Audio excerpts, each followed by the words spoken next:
I'm Jennifer Isabella. And I'm Stephanie Boloris. Your co-host for Forrester's podcast, What It Means, where we explore the latest market dynamics impacting executives and their customers. Today, we're joined by VP and Research Director Glenn O'Donnell and analyst Abhijit Sunil to debate the impact of emerging technology on sustainability efforts. Welcome both. Thank you. Great to be here. Thank you. So naturally, there's two sides to the story of emerging tech and sustainability, and we love a healthy debate around here at Forrester. But before we get into debating the benefits and the risks of some of these emerging technologies, tell us why this issue is such a hot topic amongst clients right now and tech leaders in general. Organizations across the board in every industry are taking action that puts them on a positive path towards climate action. Many organizations in the Fortune 200 in our survey we found have committed to a net zero or carbon neutrality pathway. And to enable companies to do this, they're exploring technologies, especially emerging technologies and trends that help in assessing and reduce carbon emissions in their Scope 1, Scope 2, and Scope 3. To define what they are quickly, Scope 1 emissions are direct emissions that an organization has from their premises. Scope 2 emissions are emissions through purchased electricity. And Scope 3 emissions are indirect emissions in their up and downstream value chain. And we see emerging technologies have a role to play in carbon emission reduction across the board for organizations. Yeah, and our report on the Jekyll and Hyde report highlights the fact that there are two sides of the coin here. There is, of course, the good side where technologies are helping the planet, but technology has an impact too, and that impact can be negative. So these two forces balance each other and hopefully balance each other to the positive. They don't always, and we'll talk more about that. Yeah, I mean, that's interesting because I think whenever people talk about emerging tech, there's always this tech optimism, which is tech is going to solve all our problems. It can solve all of our climate change issues. It's going to help us reduce our carbon footprint. And then no one really looks at the downstream impacts of the technology itself as an actual generator of carbon footprint. So let's actually take one category of emerging tech, and maybe some people consider it emerging, maybe it's just tech in general, which is semiconductors and processors. And I guess there is some advances there that would put it back into the emerging tech category. And maybe it's how processors are being just deployed in everything today. Just about every device, every object has a processor in it as we begin to network things into smart infrastructure. Let's start there. What are the benefits on reducing carbon footprint? And then what are going to be the downsides that people aren't taking into account? Chips are central and a backbone to almost every technology. And the way semiconductor chips are manufactured and used will have impacts in every industry. Now, processors and chips have long been looked into for power optimization, but now more so than ever before. And power management functions in semiconductor chips are now becoming more dynamic, and examples include turning off circuitry when it's not needed, embedding systems that earlier used to exist in embedded systems into broader computing systems as well. We're also seeing the emergence of application-specific circuits that are used for not only particular applications, for broader use cases. We're also seeing the advent of power-optimized architectures like RISC, the most notable being the advent of Apple's M1 chip. According to Apple, switching to Apple's M1 chip for the Mac Mini reduced the carbon footprint by as much as 34%. Yeah, and that's notable because the so-called RISC architecture, reduced instruction set computer, that's behind the Apple processor, it uses less circuitry to accomplish much of what it needs to do. And these are more efficient chips. So that is a positive development. And others have to follow suit. And this topic of semiconductors is a good place to start this discussion because everything else, all these other emerging technologies, whether we're talking blockchain or AI or IoT, you name it, it's all built on semiconductors. And this is why this is such an important thing. These things have been technically around since the 1940s, but we're entering a new phase where everything you can think of now has a chip in it. And, that means, lots more chips. And, it has all those benefits that Abhijit was mentioning, that, it has the ability to have more control over power consumption. But there is a downside of semiconductors. And the most notable one is these things are environmentally abusive to make. They generate, they require an intense amount of electrical power, a lot of water. This is not simple stuff. This is high impact manufacturing, and the manufacturers are taking a lot of measures to minimize the impact. A lot of things like solar energy and other renewable energy sources are helping, and water reclamation to save water. They're recycling water at an astounding rate. But it's still, we can't ignore the fact that this stuff has a pretty heavy environmental footprint. And the other thing that comes out of this is that we have to watch is more chips means burning more power in general. Chips consume electricity, and more chips means consuming more electricity. So the power footprint of all of this extra silicon that's floating around the world, we can't ignore that. Yeah, it seems to me, based on the discussion that you guys have, is there's some advances that will make the chips themselves be much more power efficient, more dynamic. Like Abhijit mentioned, you could turn off circuitry when it's not needed. But at the end of the day, all you're doing is making this slightly less evil or slightly less bad. I mean, to your point, Glenn, the manufacturing process itself consumes a lot of energy. It may or may not be clean or renewable. You have to consume elements and resources. It takes a lot of water. You can get more resource efficient. You can get more water efficient. You can use renewable energy in the manufacturing process. But at the end of the day, this is still generating carbon footprint. All you can do is actually just make it much more efficient. So to me, this one doesn't sound like a solution at all. If anything, it's just you're minimizing the impact that you can. And to some extent in the tech industry, we just have no choice if really we want to have, everything that this will enable. Smart devices, the smart infrastructure, smart cities, you name it. This is at the core of making things quote unquote smart. Is it a necessary evil then? Yeah, I think it kind of is, and maybe we don't look at it so much as evil. Yes, I think the net impact here is negative on the environment, but all the use cases that are emerging, and many of them are good use cases, and we'll talk more about that later. But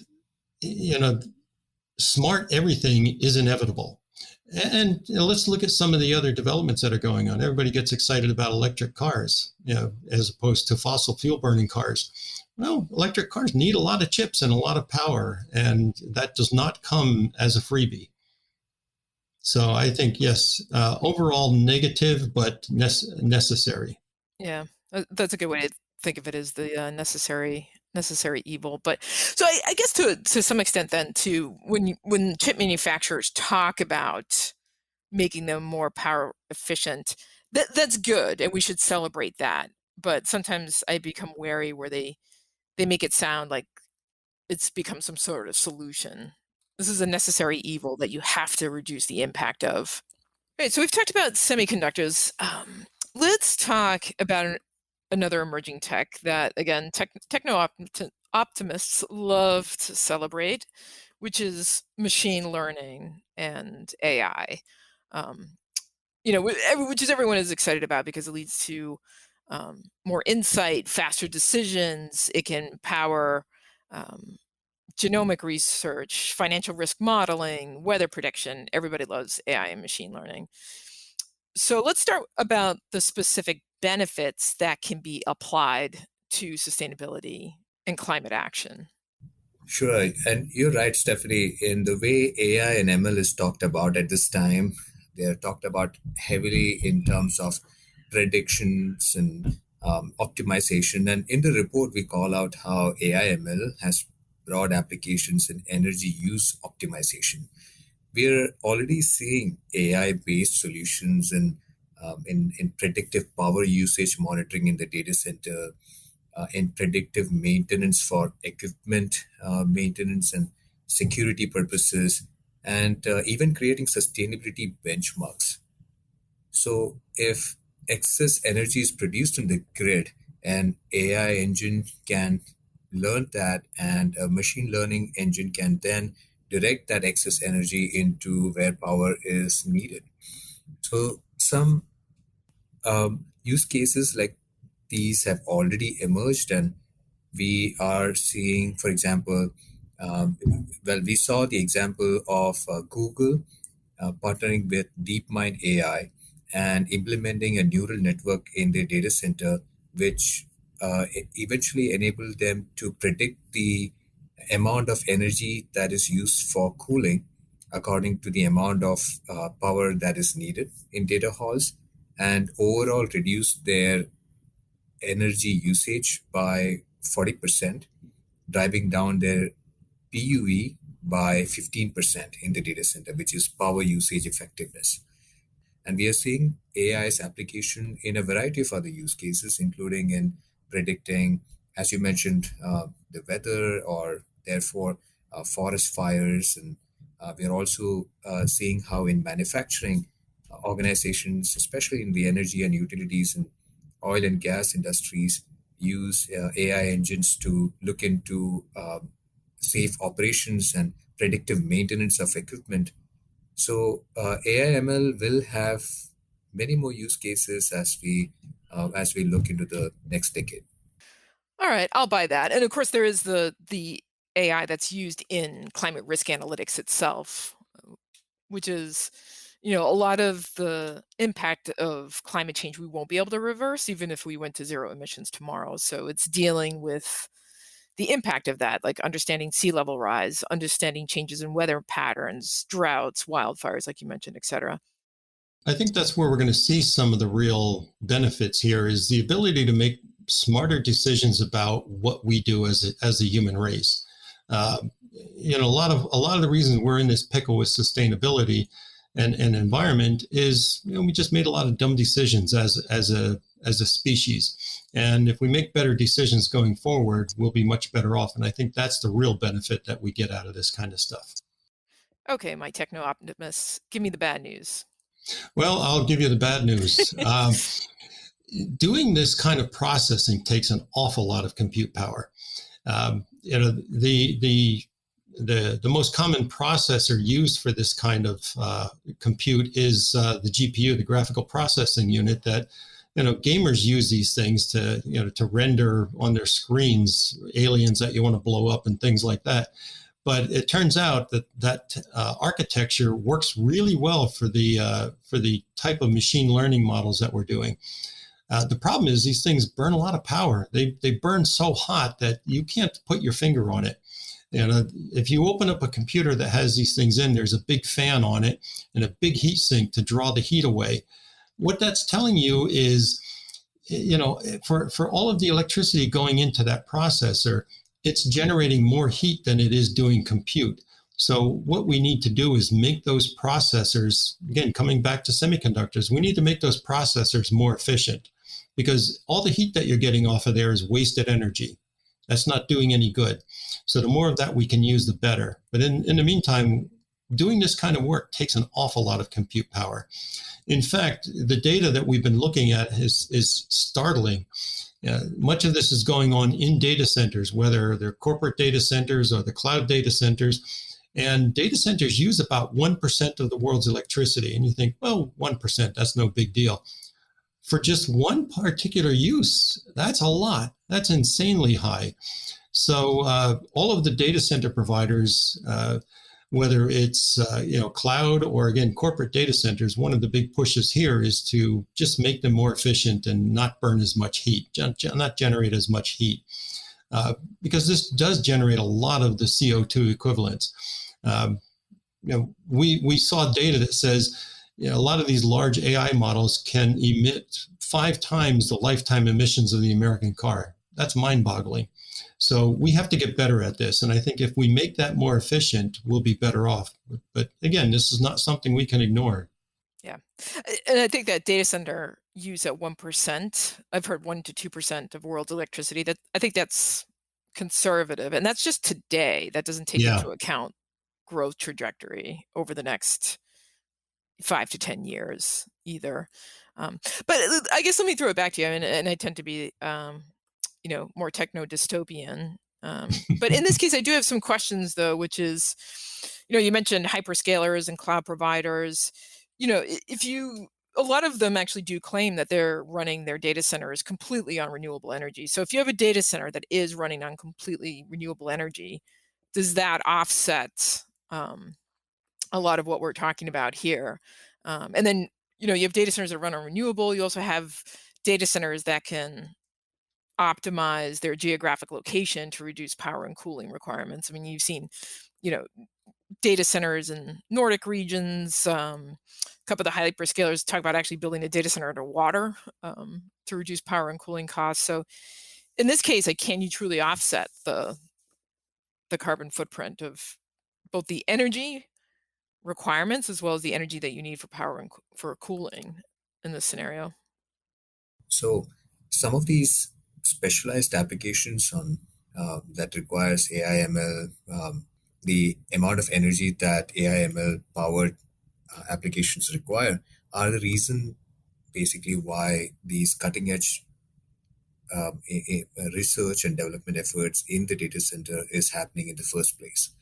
So when I recently spoke with a service provider who develops ML, machine learning related applications in the healthcare space, they mentioned that some of these algorithms are so cutting edge and at the same time are so impactful that the notion of sustainability is not even being talked about yet.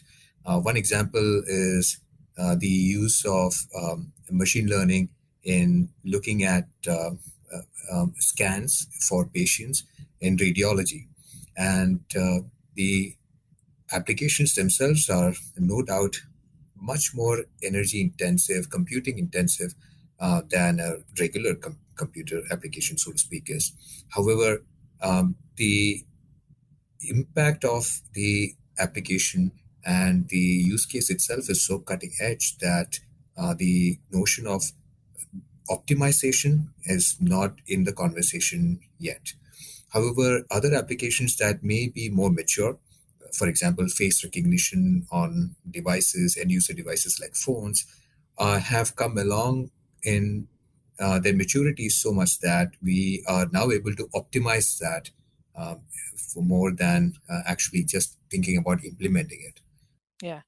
I guess the question is, regardless of how compute intensive the actual model is, if you're making the argument that the data center is running on renewable energy and it's also maximizing its power efficiency, maximizing cooling efficiency, again, could you argue that it's the net impact is on carbon is minimal? Well, it would be minimal if the data center does all of these things, but Right. it's not all data centers are able to do all of these measures. Now, this is one big reason why we are seeing a lot of enterprises explore the public cloud model or turning towards larger co-location players who are able to put into place some of these measures within their data centers surely because of their scale and because they are able to put into place certain measures like this. The example we talked about earlier of Google experimenting with an AI engine that will predict energy usage in data halls is one such example. Smaller data centers that are operated by enterprises on premises may not have enough scale to experiment with cutting edge technology to lower their PUEs or to have their data center run all on renewable energy or to make partnerships like that with utility firms. Yeah, my guess though is if you don't have the kind of heft to be negotiating with Yes. partners or to demand renewable energy in your data center, you're also not the one who's investing in some seriously Yeah. cutting edge AI either. So I don't know. For me, I'm going to go with good for this one. I think potentially very good. Yes, potentially good. Because again, it's going to help us make better decisions. In fact, one of the problems we have with this is people just willy-nilly apply machine learning to anything. So making better decisions is going to help that. Should we do it this way? Ironically, it's going to take machine learning to help us make those decisions. So let's move on to the next emerging tech. Let's talk about edge computing and IoT. And it's interesting, this discussion that we've had so far. I mean, we've talked about these emerging technologies as distinct, but to some extent they're all incredibly interrelated and even build on each other. We talked about semiconductors, and we talked about AI. Really, those two things are actually what you need for all the kinds of edge computing and IoT use cases that people think about. You think about what's being done in agriculture and increasing crop yield. You think about what's being done in manufacturing, in smart cities and smart infrastructure, transportation. There's a lot of exciting things that are actually enabled by every device having a chip in it and being able to distribute the processing closer to where the data and the intelligence is needed. There's some exciting use cases for this tech. Specifically from a sustainability perspective, I'm curious, Abhijit, what do you see as any possible benefits of this?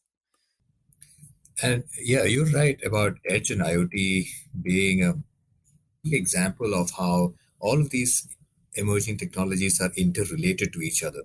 We spoke we spoke earlier about chips and how chips are a core part of IoT devices, and even the chip shortage that we've experienced over the past couple of years have had major implications on the availability of IoT devices and in the edge computing space, as at Forrester we've written about.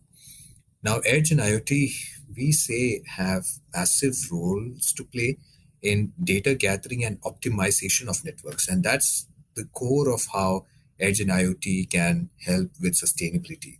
IoT devices can be embedded in remote locations to gather critical climate data, and edge can help process this data where they originate, and thus reducing loads on networks as well as emissions back at larger data centers. Edge computing can help enable some of the AI/ML use cases that we talked about earlier, right at the edge of the ecosystem of a technology organization to analyze this data and take action at the edge without having to transfer data back to a cloud location or to a larger data center. So edge and IoT use cases have relevance across scope 1, 2, 3 emission reductions, and especially in scope 3 emission reduction, where edge or IoT devices can help with monitoring and penetrating as deeply into the supply chain as possible to gather data about, for example, in one use case we saw Chiquita explore AR VR to illustrate to customers the sustainability journey of a banana. So in agricultural use cases like that, and in other use cases such as in fleet management, smart cities, smart lighting, smart building solutions even. So we'll see the emergence of edge and IoT services as a major enabler for sustainability in the coming years. So then, Glenn, what are some of the downsides that people don't think about? Well, as again, we make everything smart. We need more of that instrumentation out there, more chips, more devices, and more devices means more power consumption. Now, granted, we talked earlier about the chips for AI burn an enormous amount of power. For the most part, IoT devices burn very, very little power.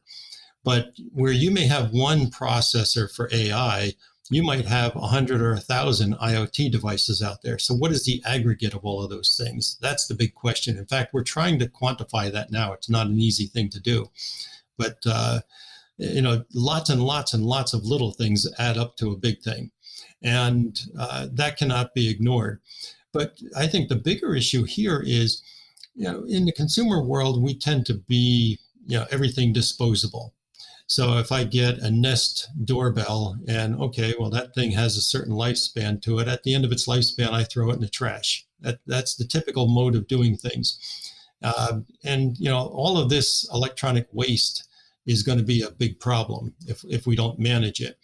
And we also have, in a commercial setting, especially industrial settings, longer lifespans. And what that means is, we in the tech space, we're used to throwing things away after 2 years. If you've got a mobile phone that's 2 years old, it's ancient.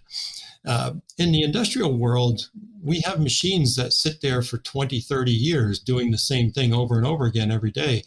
And as we make that smarter, the technology that makes it smarter is going to also be there for 20, 30 years. And after a certain amount of time, this stuff just does not take advantage of newer technologies that can be more efficient. So there's a lot of waste in older electronic devices, and we see that across the board. Many of our industrial machines have programmable logic controllers that are 20 or 30 years old, literally, and they're not power efficient. So we need to manage that, and as we develop the products that are going to go into these situations, plan that the maintenance is going to take care of such things. So I think, again, it comes down to decisions. Edge and IoT allow us to make smarter decisions, but in the process, maybe some of those decisions we're making are not so smart after all. So I'm curious then, too, to offset some of that. I mean, I can recognize the massive waste problem. I mean, we're talking thousands, tens of thousands of devices and sensors.